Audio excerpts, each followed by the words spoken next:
बिस्मिल्लाहिर्रहमानिर्रहीम। अस्सलामुअलैकुम dear students, topic एक हमारे पास मैकेनिज़्म ऑफ कोऑर्डिनेशन।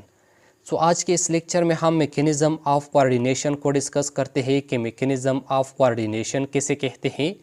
स्टूडेंट्स, इस मैकेनिज़्म ऑफ कोऑर्डिनेशन को प्रोसेस ऑफ कोऑर्डिनेशन भी कहते हैं। मैकेनिज़्म के माने है स्टेप वाइज प्रोसेस।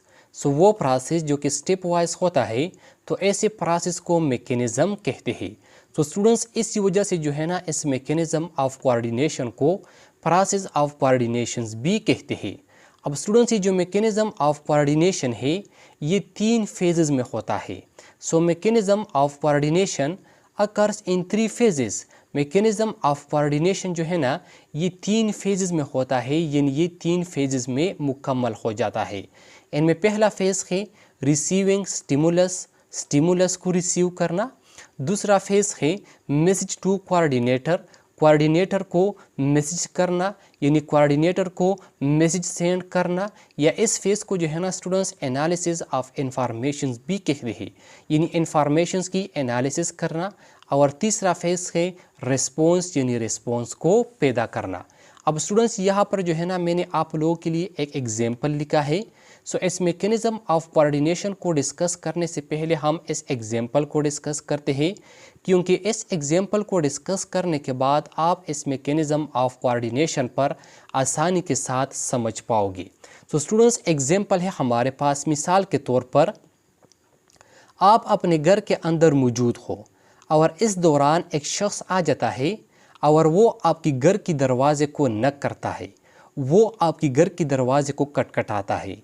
जब कोई शख्स आपकी घर की दरवाजे को नॉक करता है, तो आपकी घर की दरवाजे से साउंड प्रोड्यूस होता है, साउंड पैदा होता है।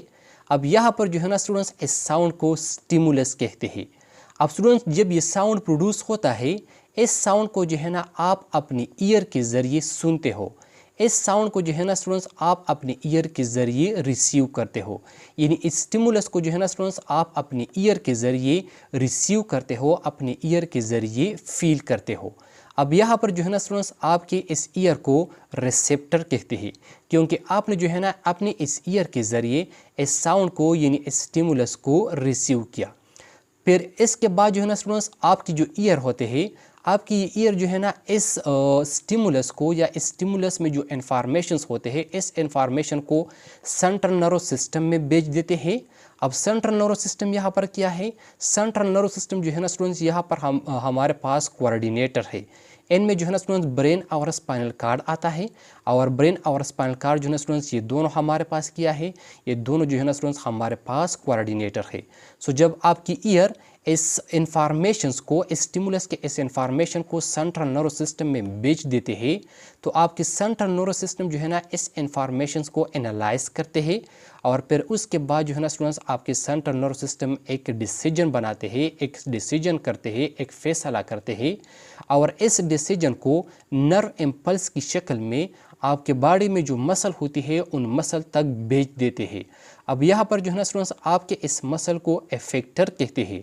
जब सेंट्रल नर्वस सिस्टम इस स्टिमुलस के इस इंफॉर्मेशन को एनालाइज करते हैं, और फिर उसे जो है ना वो एक डिसीजन बनाते हैं, और जब ये decision central nervous system nerve impulse की शक्ल में आपके मसल तक बेच देते हैं, आपके मसल को बेच देते हैं, तो यहाँ पर जो है स्टूडेंट्स, आपके मसल को क्या कहते हैं? यहाँ पर आपके मसल को इफेक्टर कहते हैं, और फिर आपके मसल जो है ना स्टूडेंट्स, वो उनमें जो है ना स्टूडेंट्स रिस्पॉन्स पैदा हो जाता है। आपके मसल जो है ना स्टूडेंट्स, वो फिर इस रिस्पॉन्स को परफॉर्म करते हैं। तो फिर आपके मसल जो है ना स्टूडेंट्स, वो मूवमेंट स्टार्ट करते हैं। आप जो है ना उड़ जाते हो, दरवाजे तक जाते हो, दरवाजे को खोलते हो, और आप ये देखते हो कि इस दरवाजे को जो है ना किसने खटखटाया, इस दरवाजे को जो है ना स्टूडेंट्स किसने नॉक किया। अब स्टूडेंट्स, इस पूरे प्रोसेस को, या इस पूरे मैकेनिज़्म को जो है ना स्टूडेंट्स, मैकेनिज़्म ऑफ कोऑर्डिनेशंस कहते हैं। अब स्टूडेंट्स, इस मैकेनिज़्म ऑफ कोऑर्डिनेशन में हमारे पास पहला फेज़ है, फेज़ 1 है रिसीविंग स्टिमुलस, स्टिमुलस को रिसीव करना। स्टूडेंट, जब हमारे इंटरनल एनवायरनमेंट में या एक्सटर्नल एनवायरनमेंट में कोई तब्दीली आ जाता है, मतलब जब हमें अपने इंटरनल एनवायरनमेंट से या एक्सटर्नल एनवायरनमेंट से स्टिमुलस मिल जाता है, तो हमारे बॉडी में जो है ना जो सेंस आर्गन होती है वो सेंस आर्गन जो है ना स्टिमुलस को यानी इस तब्दीली को रिसीव करते हैं, स्टिमुलस को या इस तब्दीली को फील करते हैं। अब स्टूडेंट्स स्टिमुलस कैसे कहते हैं? तो स्टिमुलस का डिफिनीशन है any change in the environment which can initiate a response in the body is called a stimulus। Students माहौल में हर वो तब्दीली जो कि बॉडी में रिस्पॉन्स इनिशिएट कर सकता है, जो कि बॉडी में रिस्पॉन्स यानी जवाब पैदा कर सकता है, तो माहौल में इस तब्दीली को जो है ना स्टूडेंट्स स्टिमुलस कहते हैं। और स्टूडेंट्स स्टिमुलस के एग्जांपल है हमारे पास टच है, लाइट है, साउंड है, एट्सेट्रा वगैरह। अब स्टूडेंट्स इसके बाद नेक्स्ट है हमारे पास रिसेप्टर। अब स्टूडेंट्स रिसेप्टर कैसे कहते हैं? तो स्टूडेंट्स रिसेप्टर का डिफिनीशन है the part of the body which receive और feel the stimuli are called receptor. Students body में वो पार्ट्स, बॉडी में वो हिस्से जो कि इस स्टिमुलाई को रिसीव करते हैं या इस स्टिमुलाई को फील करते हैं, तो बॉडी में इस हिस्सों को जो है ना स्टूडेंट्स रिसेप्टर कहते हैं। स्टूडेंट्स स्टिमुलाई जो है ना ये हमारे पास प्लूरल है, इनका सिंगुलर है स्टिमुलस। तो स्टूडेंट्स रिसेप्टर्स का डिफिनीशंस है बॉडी में वो पार्ट्स, बॉडी में वो हिस्से जो कि इस स्टिमुलाई को रिसीव करते हैं या इस स्टिमुलाई को फील करते हैं, तो बॉडी में इस हिस्सों को जो है ना स्टूडेंट्स रिसेप्टर्स कहते हैं। और रिसेप्टर्स के एग्जांपल हमारे पास सेंसरी आर्गन्स के, हमारे बॉडी में जितनी भी सेंसरी आर्गन है जैसा कि आई है, ईयर है, नोज है, टंग है, स्किन है, ये तमाम जो है ना स्टूडेंट्स रिसेप्टर में आते हैं। इस तरह हमारे बॉडी में जो टिश्यू और सेल्स होते हैं, टिश्यू और सेल जो है ना ये भी एज अ रिसेप्टर अपना फंक्शंस परफॉर्म करते हैं। तो स्टूडेंट्स ये था हमारे पास फेज 1 रिसीविंग स्टिमुलस। तो स्टूडेंट जब हमें अपने इंटरनल एनवायरनमेंट्स या एक्सटर्नल एनवायरनमेंट से स्टिमुलस मिल जाता है, तो इस स्टिमुलस को हम अपने रिसेप्टर्स के ज़रिए रिसीव करते हैं, अपने रिसेप्टर्स के ज़रिए फील करते हैं। तो स्टूडेंट्स यहाँ पर जो है ना हमारे पास फेज़ 1 यानी रिसीविंग स्टिमुलस ये कंप्लीट हो जाता है। अब स्टूडेंट्स फेज़ 2 है हमारे पास मैसेज टू कोऑर्डिनेटर। कोऑर्डिनेटर को मैसेज करना, कोऑर्डिनेटर को मैसेज सेंड करना। अब स्टूडेंट्स जब हम अपने रिसेप्टर के ज़रिए स्टिमुलस को रिसीव करते हैं, तो इस स्टिमुलस में जो इन्फॉर्मेशंस होती है, ये इन्फॉर्मेशन जो है ना ये रिसेप्टर्स कोऑर्डिनेटर को भेज देते हैं, कोऑर्डिनेटर को सेंड करते हैं, और फिर कोऑर्डिनेटर जो है ना इस इन्फॉर्मेशंस को एनालाइज करते हैं, और फिर उसके बाद वो जो है ना एक डिसीजन बनाते हैं, एक फैसला करते हैं। तो students the receptors send the information of stimulus to a coordinator. Receptor जो है ना स्टिमुलस के इस इंफॉर्मेशंस को कोऑर्डिनेटर को सेंड करते हैं, कोऑर्डिनेटर को भेज देते हैं, और फिर कोऑर्डिनेटर जो है ना it analyse the informations. Coordinator जो है ना इस इंफॉर्मेशंस को एनालाइज करते हैं एंड मेक अ डिसीजन, और फिर उसके बाद कोऑर्डिनेटर जो है ना एक डिसीजन बनाते हैं, एक फैसला करते हैं। अब स्टूडेंट्स कोऑर्डिनेटर कैसे कहते हैं? स्टूडेंट्स फॉर एग्जांपल अगर हम नर्स कोऑर्डिनेशंस की बात करें, सो नर्स कोऑर्डिनेशंस में ब्रेन और स्पाइनल कार्ड जो है ना ये कोऑर्डिनेटर होता है, मतलब ये फैसला करने वाला होता है। और अगर हम केमिकल कोऑर्डिनेशंस की बात करें, सो केमिकल कोऑर्डिनेशंस में एंडोक्राइन ग्लैंड जो है ना स्टूडेंट्स ये कोऑर्डिनेटर्स होता है। तो स्टूडेंट्स यहाँ पर जो है ना हमारे पास फेज़ 2 मैसेज टू कोऑर्डिनेटर ये कंप्लीट हो जाता है। सो फेज़ 2 में जो है ना स्टूडेंट्स रिसेप्टर स्टिमुलस के इस इंफॉर्मेशंस को कोऑर्डिनेटर को भेज देते हैं, फिर कोऑर्डिनेटर यानी ब्रेन और स्पाइनल कार्ड या एंडोक्राइन ग्लैंड जो है ना इस इंफॉर्मेशंस को एनालाइज करते हैं, और फिर उसके बाद कोऑर्डिनेटर जो है ना एक डिसीजन बनाते हैं, एक फैसला करते हैं।